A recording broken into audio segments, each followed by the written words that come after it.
പിതാവിൻ്റെയും പുത്രൻ്റെയും പരിശുദ്ധാത്മാവിൻ്റെയും നാമത്തിൽ ആമേൻ. എൻ്റെ പ്രിയപ്പെട്ടവരെ, ഇന്ന് സെപ്റ്റംബർ 7-ാം തീയതി ഞായറാഴ്ച. നമുക്ക് പ്രാർത്ഥിക്കാം. അമ്മേ പരിശുദ്ധമ്മേ, അമ്മേ പരിശുദ്ധമ്മേ, ദൈവമാതാവേ, കൃപാസനത്തിലൂടെ ഞങ്ങൾക്കും ഞങ്ങളുടെ ദേശത്തിനും അമ്മ മധ്യസ്ഥം തേടി തന്ന എല്ലാ അനുഗ്രഹങ്ങൾക്കും കൃപകൾക്കും ഞങ്ങളിപ്പോൾ ഹൃദയം നിറഞ്ഞ നന്ദി പറയുന്നു. അമ്മേ പരിശുദ്ധമ്മേ, അമ്മേ പരിശുദ്ധമ്മേ, ദൈവമാതാവേ, 2004 ഡിസംബർ 7-ാം തീയതി ഉച്ചകഴിഞ്ഞ് 2:30 കൃപാസന സംഭവിച്ച അമ്മയുടെ പ്രത്യക്ഷപ്പെടലിനെ കുറിച്ച് തിരുസഭയ്ക്ക് സമർപ്പിച്ചിരിക്കുന്ന പഠനരേഖകളുടെ സഭാത്മകമായ പഠനം ആരംഭിക്കുവാൻ ഞങ്ങൾ പ്രാർത്ഥിക്കുന്നു. അമ്മേ പരിശുദ്ധമ്മേ, ഭൂസ്വർലോകങ്ങളുടെ രാജ്ഞിയായ അങ്ങേയ്ക്ക് ഭൗമസംരക്ഷണത്തിനായി പ്രപഞ്ചപ്രകൃതിയെ തന്നെ തിരുസഭ പ്രതിഷ്ഠിക്കുവാൻ ഈ പ്രത്യക്ഷീകരണം വഴി ഇടയാക്കണമേ. പരിശുദ്ധമ്മേ, ജപമാല മാതാവേ, സകല കൃപാസനം പ്രാർത്ഥനകളോടും ചേർത്ത് ഞങ്ങളിപ്പോൾ പ്രാർത്ഥിക്കുന്ന ഈ കുടുംബത്തിന്റെ പ്രത്യേക നിയോഗം. ഇന്നത്തെ നിയോഗം പറ മക്കളെ.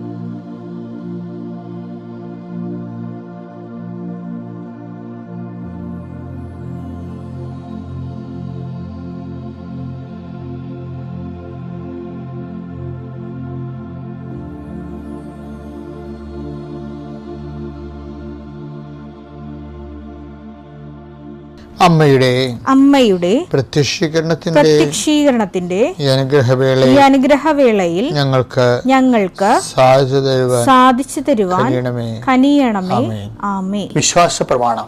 സർവശക്തനായ പിതാവും ആകാശത്തിന്റെയും ഭൂമിയുടെയും സൃഷ്ടാവുമായ ദൈവത്തിൽ ഞാൻ വിശ്വസിക്കുന്നു. അവിടുത്തെ ഏകപുത്രനും ഞങ്ങളുടെ കർത്താവുമായ ഈശോമിശിഹായിലും ഞാൻ വിശ്വസിക്കുന്നു.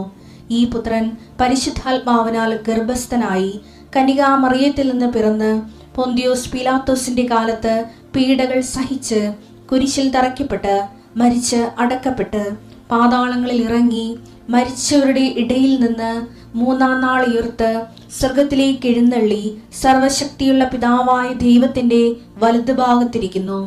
അവിടെ നിന്ന് ജീവിക്കുന്നവരെയും മരിച്ചവരെയും വിധിക്കുവാൻ വരുമെന്നും ഞാൻ വിശ്വസിക്കുന്നു. പരിശുദ്ധാത്മാവിലും ഞാൻ വിശ്വസിക്കുന്നു. വിശുദ്ധ കത്തോലിക്കാ സഭയിലും പുണ്യവാന്മാരുടെ ഐക്യത്തിലും പാപങ്ങളുടെ മോചനത്തിലും ശരീരത്തിന്റെ ഉയർപ്പിലും നിത്യമായ ജീവിതത്തിലും ഞാൻ വിശ്വസിക്കുന്നു. ആമേൻ. സ്വർഗ്ഗസ്ഥനായ ഞങ്ങളുടെ പിതാവേ, അങ്ങയുടെ നാമം പൂജിതമാകണമേ. അങ്ങയുടെ രാജ്യം വരണമേ. അങ്ങയുടെ തിരുമനസ് സ്വർഗത്തിലെ പോലെ ഭൂമിയിലും ആകണമേ. അന്നു വേണ്ടുന്ന ആഹാരം ഇന്ന് ഞങ്ങൾക്ക് തരണമേ. ഞങ്ങളോട് തെറ്റ് ചെയ്യുന്നവരോട് ഞങ്ങൾ ക്ഷമിക്കുന്നത് പോലെ ഞങ്ങളുടെ തെറ്റുകൾ ഞങ്ങളോടും ക്ഷമിക്കണമേ. ഞങ്ങളെ പ്രലോഭനത്തിൽ ഉൾപ്പെടുത്തരുതേ, തിന്മയിൽ ഞങ്ങൾ രക്ഷിക്കണമേ. ആമേൻ. നന്മ നിറഞ്ഞ മറിയമേ, സ്വസ്തി. കർത്താവ് അങ്ങയുടെ കൂടെ സ്ത്രീകളിൽ അങ്ങ് അനുഗ്രഹിക്കപ്പെട്ടവളാകുന്നു.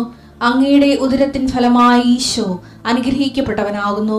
പരിശുദ്ധ മറിയമേ, തമ്പുരാന്റെ അമ്മേ, പാപികളായ ഞങ്ങൾക്ക് വേണ്ടി ഇപ്പോഴും ഞങ്ങളുടെ മരണസമയത്തും തമ്പുരാനോട് അപേക്ഷിക്കണമേ. ആമേൻ.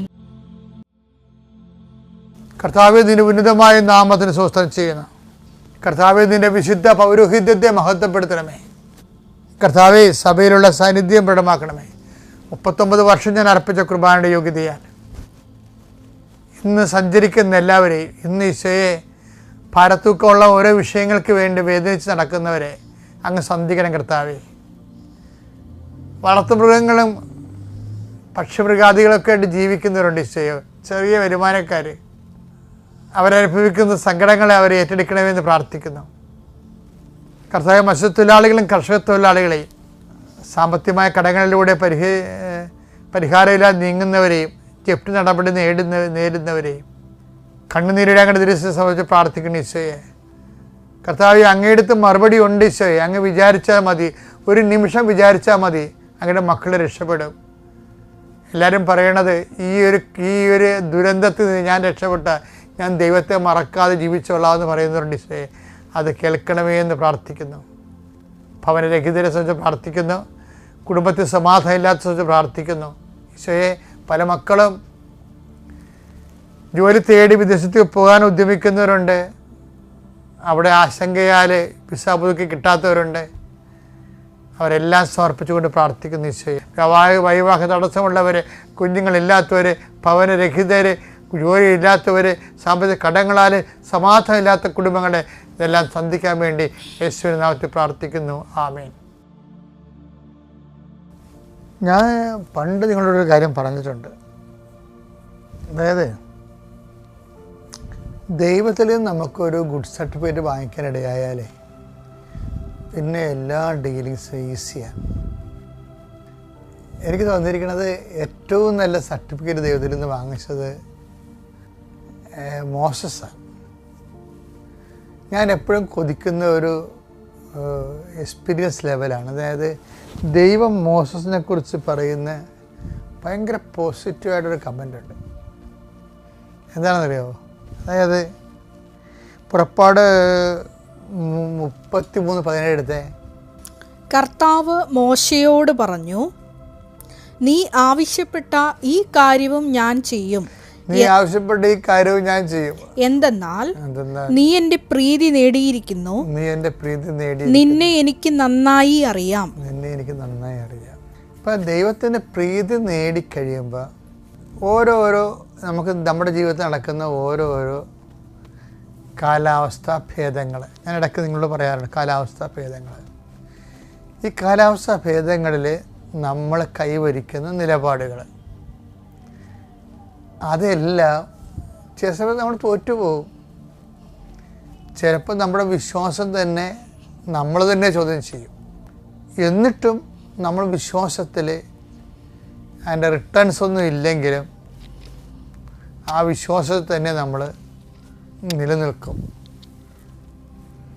അങ്ങനെ നിലനിന്ന ഒരാളാണ് മോസസ്. അഹറോനും പോയി, എല്ലാവരും പോയി. അപ്പോഴും മോസസ് കർത്താവിൻ്റെ വചനങ്ങൾക്ക് ചെവി കൊടുത്തും അതിനുവേണ്ടി സമൂഹത്തിൽ ഒറ്റപ്പെട്ടും അതിനുവേണ്ടി പട്ടിണി നിന്നും അതിനുവേണ്ടി ജനങ്ങളുടെ ഇടയിൽ ഒരു ഭ്രാന്തനായി ചിത്രീകരിക്കപ്പെട്ടും നന്മയ്ക്ക് വേണ്ടി ചെയ്ത കാര്യങ്ങളെല്ലാം തിന്മയായിട്ട് ഭവിക്കുമ്പോഴും വിശ്വാസത്തിൽ നിന്ന് ഇളകാതെ ഈ മനുഷ്യങ്ങനെ നിൽക്കുകയാണ്. അപ്പം അങ്ങനെ കുറേ അനുഭവങ്ങളായപ്പോൾ ദൈവം അവസാനം പറയണതാണ്, എനിക്ക് നിന്നെ നന്നായി അറിയാം, അതുകൊണ്ട് നീ പറയുന്ന ഈ കാര്യവും ഞാൻ നിനക്ക് വേണ്ടി ചെയ്തു തരുമെന്ന്. എപ്പോഴും നമ്മുടെ മുമ്പിലുള്ള നിങ്ങൾ വിശ്വാസ ജീവിതത്തിൽ എപ്പോഴും വിജയം ഉണ്ടാകണം നിർബന്ധമില്ല. വിശ്വാസ ജീവിതത്തിൽ പലപ്പോഴും 60% ചിലപ്പോൾ പരാജയമായിരിക്കും. കാര്യം വിശ്വാസത്തിൽ 60% പരാജയം വരാൻ കാര്യം നമ്മളുടെ നമ്മളുടെ ചില താല്പര്യങ്ങളെ നടത്തിച്ചെടുക്കാൻ വേണ്ടി ദൈവത്തിരുസന്നിധിയിൽ വ്യാപരിക്കണ കാണാം. അങ്ങനെയുള്ള ഉദ്യമങ്ങളൊക്കെ ദൈവത്തിന് അഡ്രസ്സ് ചെയ്യാൻ പറ്റാത്തത് കൊണ്ട് അത് മിക്കവാറും പരാജയമായിരിക്കും. പിന്നെ തന്നെയല്ല, ചില കാര്യങ്ങൾ നിങ്ങൾ ചോദിക്കുന്നത് എന്താണെന്ന് നിങ്ങൾക്ക് തന്നെ അറിയില്ല എന്ന് പറഞ്ഞില്ലേ മത്തായി 20:22. യേശു മറുപടി നൽകി നിങ്ങൾ ചോദിക്കുന്നത് എന്താണെന്ന് നിങ്ങൾ അറിയുന്നില്ല. ഇങ്ങനെ ചില സമയത്ത് പ്രാർത്ഥനയ്ക്ക് ഉത്തരം കിട്ടാതിരിക്കാനുള്ള സാധ്യതയുണ്ട്.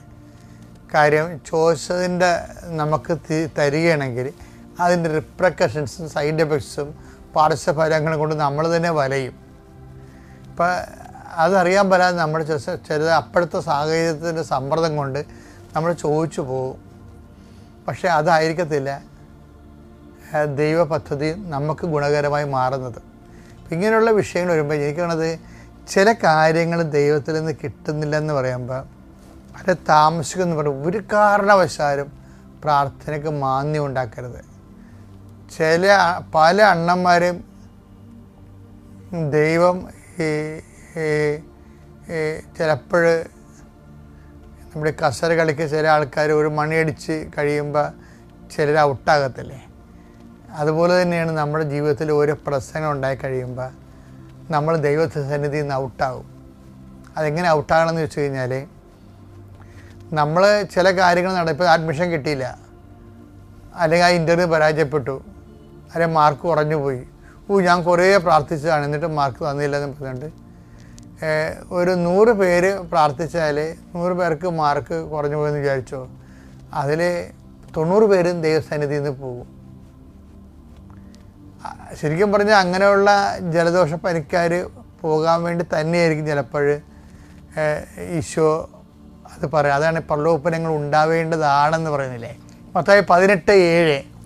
പ്രലോഭനങ്ങൾ നിമിത്തം ലോകത്തിന് ദുരിതം. പ്രലോഭനങ്ങൾ ഉണ്ടാകേണ്ടതാണ് പ്രലോഭനങ്ങൾ ഉണ്ടാവേണ്ടതാണ് എന്നാൽ പ്രലോഭന ഹേതുവാകുന്നവന് ദുരിതം. അതന്നെ. അപ്പം പ്രലോഭനങ്ങൾ ഉണ്ടാകണ എന്തിനാണെന്ന് അറിയാമോ? ഈ ഞാൻ ഞാൻ സംസാരിച്ചതല്ല, കസേര കളി ഒരാൾ തിരിഞ്ഞു നിന്ന് ഇങ്ങനെ മണിയടിച്ചുകൊണ്ടിരിക്കും. അവസാനം ഒരു കസേരക്ക് 2 പേരാണ് ഓടുന്നത്. മണിയടി നിൽക്കുമ്പോൾ ഒരാൾ കസേര കിട്ടും, ഒരാൾ പുറത്താകും. അങ്ങനെ പുറത്താകുമ്പോൾ ആ പുറത്താകുന്ന ആൾ അവർ വിശ്വാസിയാണെങ്കിൽ ചില സമയത്ത് ആ പുറത്താകുന്നത് കൊണ്ട് ചിലപ്പോൾ ദൈവത്തിൽ നിന്ന് അകന്നു പോകും. അങ്ങനെ ഒരു വിഷയത്തിൻ്റെ പേരിൽ ദൈവത്തിൽ നിന്ന് അകന്നു പോകണവനാണെങ്കിൽ അകന്നു പോകേണ്ട തന്നെ ചെയ്യണമെന്നുള്ളതാണ് ദൈവത്തിൻ്റെ നിലപാട്. അതുകൊണ്ടാണ് പറയുന്നത് പ്രലോഭനങ്ങൾ ഉണ്ടാവേണ്ടതാണെന്ന് പറഞ്ഞത്. ഇങ്ങനെയുള്ള അലപരാധി വിശ്വാസികളില്ലേ, ഇവരെ ഗെറ്റ് ഔട്ട് അടിക്കാൻ, ഫിൽട്ടർ ചെയ്യാൻ നല്ല കാര്യമാണ് പ്രലോഭനങ്ങൾ എന്ന് പറയുന്നത്. അത്യപൂർവ ദൈവാനുഭവങ്ങൾ ഇനി നിങ്ങൾക്കും സ്വന്തം. ഈ യൂട്യൂബ് ചാനൽ ഇതുവരെ സബ്സ്ക്രൈബ് ചെയ്തിട്ടില്ലെങ്കിൽ ഇപ്പോൾ തന്നെ സബ്സ്ക്രൈബ് ചെയ്യുക. ഈ വീഡിയോ ഇപ്പോൾ തന്നെ നിങ്ങളുടെ